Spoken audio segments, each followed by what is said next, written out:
Lately, the internet has been torn apart by a bizarre but fascinating debate. Can 100 average men defeat a single silverback gorilla in a fight? It sounds ridiculous, I know, but like most viral debates, it pokes at something deeper, our obsession with strength, survival, and just how powerful we humans think we are. So today, let's not just joke about it, let's break it down logically. First, the facts. A male silverback gorilla weighs around 400 pounds, but don't let that fool you. It's mostly muscle. A gorilla can lift close to 1,800 pounds, run up to 25 miles per hour, and its bite force is stronger than that of a lion. Now let's compare that to your average man. Most men can bench around 135 pounds, some maybe 200 on a good day.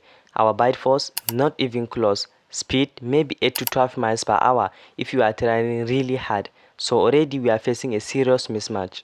But wait, what about the numbers? 100 people is a lot. In theory, with coordination, they could surround the gorilla, distract it, tackle it from behind, and maybe even pin it down. But that's the problem, coordination. When was the last time you saw 100 people work together perfectly, without panicking, without someone messing it up?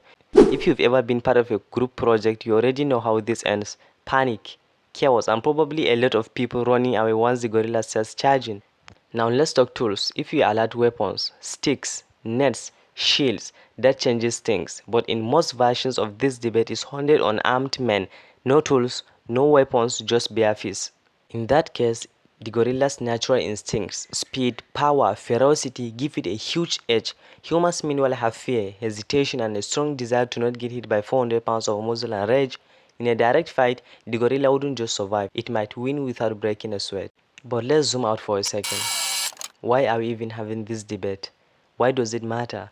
Because it taps into something very human, our tendency to overestimate ourselves, to believe that numbers alone guarantee victory, that strength is always human strength.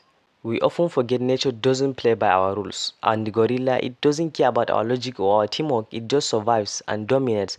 This debate is funny, yes, but it also reminds us that no matter how advanced we think we are, sometimes instinct still wins. So who would win?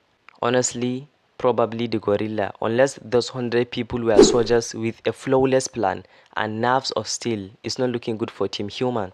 But maybe the real winner here is the internet, for once again turning something random into a conversation that makes you think. So now I ask you, what do you think? Can 100 unarmed men defeat a gorilla in a fight? Or is this just another internet fantasy? Let's talk in the comments. And if you enjoyed this breakdown, hit that like button, subscribe, and stick around because we turn the weirdest questions into real conversations. Catch you guys in the next one.